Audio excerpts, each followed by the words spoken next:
Hi welcome. Hello. So ఇప్పుడు will be doing the analysis for match number 45 that is between Gujarat Titans versus royal Challengers Bengaluru.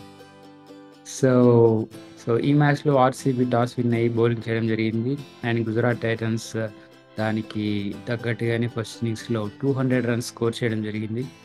And దాని తర్వాత RCB దాన్ని చాలా ఈజీగా చేస్ చేయడం మనం చూసాం. సో ఎలా అనిపించింది? ఐ థింక్ గుజరాత్ టైటన్స్ నుండి 200 స్కోర్ అవడం కూడా ఇట్స్ హై అనే ఎక్స్పెక్టేషన్స్ కానీ అనిపించింది. బికాజ్ వాళ్ళు దేవర్ నెవర్ 200 గేమ్ లాగా అనిపించింది in terms of Gujarat Titans batting. But ఓవరాల్గా చూస్తే they have done really well. ఆ బ్యాటింగ్ లైనప్ కొంచెం వీక్గా ఉన్నా కూడా 200 వరకు స్కోర్ చేయగలిగారు అంటే Gujarat Titans did very good job అనే చెప్పొచ్చు ఒక రకంగా చూస్తే. బట్ ఆర్సీబీ ఏంటంటే టాక్టికల్గా డే మ్యాచ్ అయ్యేసరికి దే టుక్ ఫీల్డ్ ఫస్ట్. నిన్న మనం అనుకున్నట్టుగానే field first and chase it down ఫార్ములాతో వెళ్ళారు కాబట్టి వాళ్ళకు అనుకూలంగా మారింది ఒక రకంగా టాస్ గెలవడం. ఒకవేళ టాస్ కనుక గుజరాత్ టైటన్స్ గెలిచి ఉండింటే సీన్ రివర్స్ అయ్యిండేది. సో అందుకే నిన్న మనం చెప్పాం it's going to be a toss is going to be crucial అని. సో ఓవరాల్గా చూస్తే I think it's easy win for RCB. I think Will Jacks exceptionally batting చేశాడని చెప్పొచ్చు. And Virat Kohli is always been in the game వాళ్ళకి చెప్పాలంటే ఆర్సీబీకి ఓవరాల్గా చూస్తే. But ఈ మ్యాచ్లో మాత్రం విల్ జాక్స్ ఈ టుక్ అవే ద థండర్. ఆ లాస్ట్ బాల్కి సిక్సర్ కొట్టి మ్యాచ్ విన్ చేయడము, సెంచరీ చేయడం exceptional, brilliant, out standing. RCB they did really well అని చెప్పొచ్చు ఈ మ్యాచ్లో. ఎస్, మధ్యాహ్నం మ్యాచ్ కాబట్టి ఈవెన్ బోత్ టీమ్స్కి పిచ్ ఈవెన్గానే ప్లే చేసిందని చెప్పుకోవాలి. అండ్ చేంజెస్ కనుక తీసుకుంటే ఆర్సీబీలోకి మ్యాక్స్వెల్ మళ్ళీ రావడం జరిగింది, బౌలింగ్ చేయడం కూడా జరిగింది. అండ్ సడన్గా ఆర్సీబీలో ఒక షిఫ్ట్ అయితే కనిపిస్తుంది. బౌలర్స్ లిస్ట్లో ఎవరైతే ఉన్నారో మ్యాక్సిమం ఇండియన్స్ ఉండడం అండ్ బ్యాటింగ్ లిస్ట్లో ఫారిన్ ప్లేయర్స్తో కంప్లీట్గా నింపేసి so they are playing their cards very well అని అనిపించింది ఇక్కడ. And especially batting second and advantage in the batting అనేది ఫోకస్ చేయడం అనేది చాలా ఇంప్రెసివ్ అనిపించింది. And at the same time Gujarat Titans కూడా ఫస్ట్ ఇన్నింగ్స్ కనుక తీసుకుంటే 200 స్కోర్ చేయడం జరిగింది. సాయి సుదర్శన్ మళ్ళీ వాళ్ళకు మంచి స్కోర్ చేయడం చూసాం. And at the same time Shahrukh ఖాన్ని ప్రమోట్ చేసి డేవిడ్ మిల్లర్ కంటే ముందు ఆడనివ్వడం జరిగింది. And Shahrukh Khan was also చాలా బాగా ఆడని చెప్పాలి. సో వీళ్ళిద్దరు పార్ట్నర్షిప్ కనుక తీసుకుంటే రన్ రేట్ని కాస్త బెటర్ చేయడానికి ట్రై చేశారు షార్ట్స్ తోటి.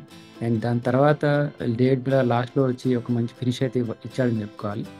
సో ఓవరాల్గా తీసుకుంటే ఆర్సీబీ బౌలింగ్లో కాస్త తగ్గింది అని అనిపించింది ఫస్ట్ ఇన్నింగ్స్లో. బట్ ఆ స్కోర్ అనేది ఆన్ పార్ అని చెప్పొచ్చా?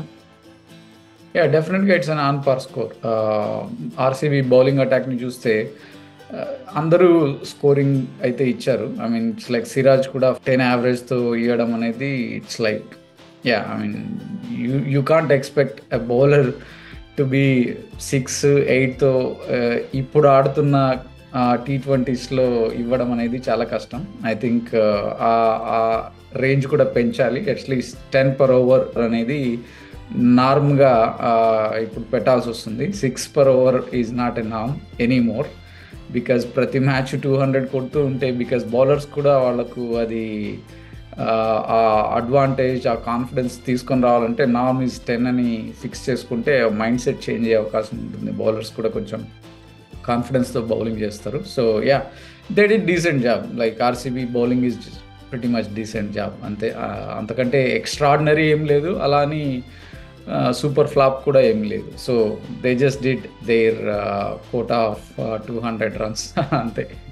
ఎస్పెషలీ బౌలింగ్ కంపేర్ చేసుకుంటే గుజరాత్కి స్పిన్ ట్రయో ఎవరైతే ఉన్నారో రషీద్ ఖాన్, నూర్ అహ్మద్ అండ్ సాయి కిషోర్ ఇంతకుముందు చాలా బాగా పర్ఫామ్ చేయడం చూసాం. అండ్ ఈ మ్యాచ్ వరకు వచ్చేసరికి గేమ్లో లేరు అని చెప్పుకోవాలి. సో వాళ్ళ బౌలింగ్ కనుక తీసుకుని సెకండ్ ఇన్నింగ్స్లో ఎలా ఉండింది? బౌలింగ్ ఆబ్వియస్లీ అండర్ ప్రెషర్ ఉంటారు ఒకటి. అండ్ దెన్ ఎప్పుడైతే విరాట్ కోహ్లీ విల్ జాక్స్ ఆ కైండ్ ఆఫ్ హిట్టింగ్ స్టార్ట్ చేసేసరికి they don't know what to do basically spin attack అంత స్పిన్గా కూడా అనిపించలేదు wicket. So it's not spinner track అని అనిపించింది. అండ్ వీళ్ళు 3 స్పిన్నర్స్తో ఆడటం అనేది కూడా it's not a right choice, because అక్కడ ఫాస్ట్ బౌలర్స్ని యూజ్ చేసుకోవాల్సింది. అండ్ ఈవెన్ దెన్ యూజ్ చేసుకున్నా కూడా లుక్ అట్ ఆర్సీబీ చేసింగ్స్ ఎన్ని 16 ఓవర్స్లో చేసింది. అంటే ఈవెన్ వాళ్ళు 250 స్కోర్ ఉన్నా కూడా they would have chased it. Super హిట్టింగ్లో ఆడారు కాబట్టి Gujarat Titans had no clue basically.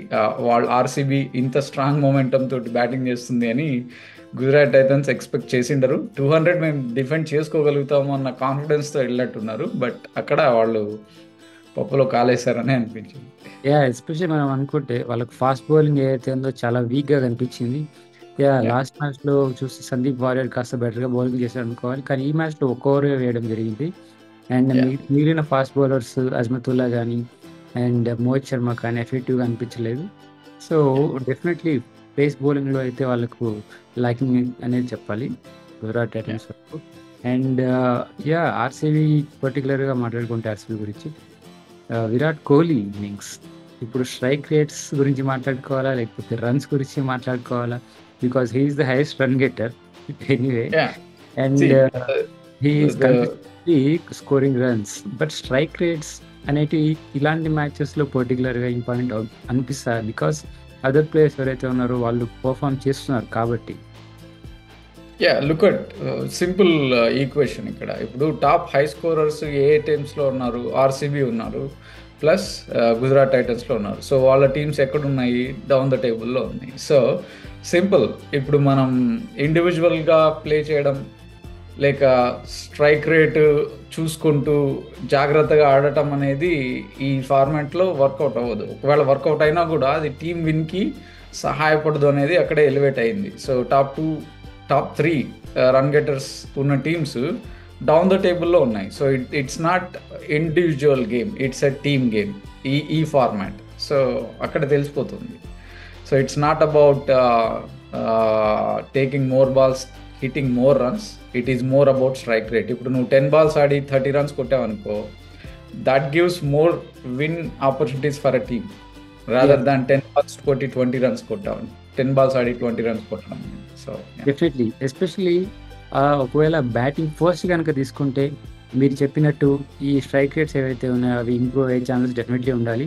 And batting second చేసే వరకు, because they do have a particular target to go for, maybe strike rates కాస్త కన్సిడర్ చేయకుండా బ్యాటింగ్ రొటేట్ చేసుకుంటూ ఎలా స్కోర్ని ముందుకు తీసుకెళ్ళాలనేది ఫోకస్ చేసుకోవడం జరుగుతున్నది కనిపిస్తుంది. Because Virat Kohli is definitely very good batsmen, the world knows that. And strike rates అనేవి ఇంపార్టెంట్ కాదు, ఎస్పెషలీ చేంజింగ్ కండిషన్స్లో అనేది ఈ మ్యాచ్ తోటి కాస్త ప్రూవ్ అయిందని చెప్పాలి. దానికి ఇప్పుడు ఎస్పెషలీ ఆపోజిట్ అంటే పేరప్ అయ్యి ఎవరైతే ఉంటారో విరాట్ కోహ్లీతో కానీ లేదా ఇలా ఒక ఎండ్ రోల్ ప్లే చేసేవాళ్ళు, ఎస్పెషలీ విరాట్ కోహ్లీ లాంటి వాళ్ళు ఉన్నారు కాబట్టి రషీద్ ఖాన్ కానీ లేదా నూర్ అహ్మద్ కానీ లేదా ఇలాంటి మెయిన్ స్పిన్నర్స్ని ఎదుర్కోగలిగారు అని ఒక థాట్ ప్రాసెస్ అయితే కూడా ఉంటుంది. అండ్ మేబీ ఈ మ్యాచ్ కాకుండా let's say RCB's batting first, ఆ స్ట్రైక్ రేట్స్ అనేటివి మేబీ డెఫినెట్లీ వర్కౌట్ అయితే అవ్వవు అని అనిపిస్తుంది. బట్ డెఫినెట్లీ గోయింగ్ ఫార్వర్డ్ ఈ డిస్కషన్ అనేది ఇంకా జరుగుతూనే ఉంటుంది అనిపిస్తుంది. సో ఎస్, ఈ మ్యాచ్ కనుక తీసుకుంటే ఆర్సీబీ మళ్ళీ ఒక విన్ గెలిచింది. మళ్ళీ ప్లే ఆఫ్స్ మీద ఆశలు ఏమైనా కాస్త ఉండుంటే అవి చిరించే విధంగా ఉంటాయి, బికాస్ వాళ్ళ రన్ రేట్ కూడా కాస్త మెరుగుపడి ఉంటుంది. అండ్ గుజరాత్ టైటన్స్కి కనుక తీసుకుంటే డెఫినెట్లీ వాళ్ళ హోప్స్ అయితే చాలా కష్టమైపోయాయని చెప్పాలి. So that is analysis for this match. Thanks for joining. Thank you.